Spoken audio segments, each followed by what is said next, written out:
Metro Vancouver maintenance crews worked hard to ready the Grouse Grind for the summer season. Some sections of trail needing work were about midpoint on the grind, so delivery by helicopter was the most efficient way to get heavy loads to the work crews. This load of lumber is being readied to be dropped on the Grouse Grind trail by helicopter. The load is about 2,250 pounds and is made up of dimensional lumber and a generator. Our 360-degree camera is mounted on the generator. You can see its shadow on the wood just to the right of the generator. The flight itself is short, about 12 minutes total from takeoff to final delivery. If you look up, you can see the helicopter high above. It's an A-Star B-2 operated by Talon Helicopters. The pilot today is Jim Stibbard. Look straight down and you can see we are leaving from the Metro Vancouver works yard called the Boneyard, which is inside the Lower Seymour Conservation Reserve.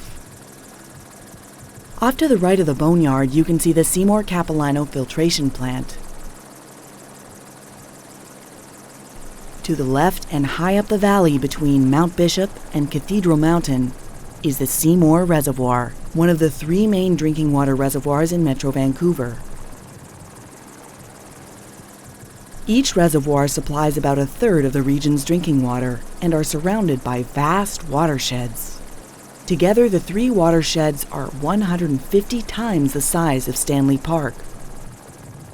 Although these mountain valleys are closed to public access, the forests of the Lower Seymour Conservation Reserve, which is south of the reservoir and below us now, have over 100 kilometers of hiking and biking trails. The route we are flying is roughly following 2 tunnels that run under the mountain and deliver water from the Capilano Reservoir, right beside Grouse Mountain Regional Park, to the Seymour Capilano filtration plant. Every day, water from the Capilano Reservoir is pumped to the filtration plant, filtered, and then delivered by gravity back to the Capilano end, where it is distributed to homes on the west side of the region. Right now, we are flying past Grouse Mountain. Just behind the load, you can see Grouse Mountain Resort. Coming into view at the front of the load is the Capilano Reservoir and the Cleveland Dam. The reservoir is about 5 kilometers long and is fed from the mountains that surround it, as snow melts throughout the year and rainwater funnels through creeks and streams into the Capilano River. The Capilano Reservoir supplies about a third of the billion liters of water used in the region every day. It's contained at its southern tip by the Cleveland Dam, which was built in the early 50s.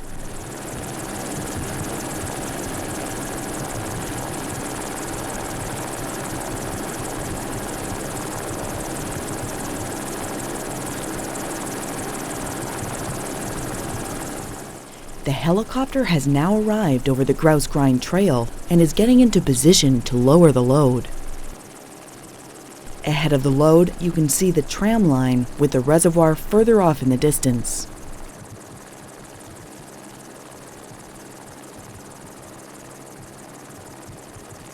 Getting the helicopter in position is very precise work. It's a bit like threading a needle with gloves on. The work being done this year included building stairs, replacing some retaining walls that were collapsing, and replacing old rails. Of major concern are collapsing retaining walls, which could send debris down the slope and injure someone. Any rock the size of a baseball or greater would cause serious injury to those below. Crews use existing wood as much as possible, but sometimes there is no choice but to bring in dimensional lumber, and the helicopter is the most efficient method.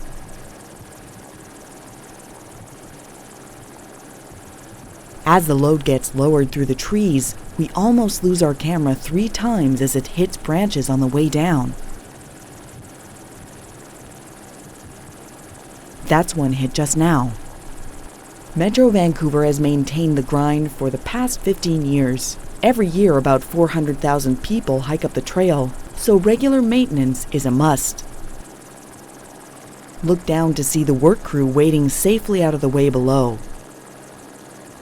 If you look straight up, you can see why the load cables need to be so long. The helicopter needs to be very precise in its placement of the drop through the tall trees. Some great finesse on the part of the pilot.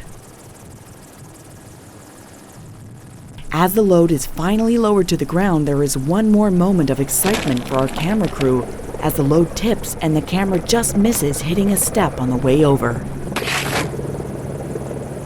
Fortunately, it landed in a safe position and survived unscathed. The work crew quickly unhooks the cable, rights the load, and work continues.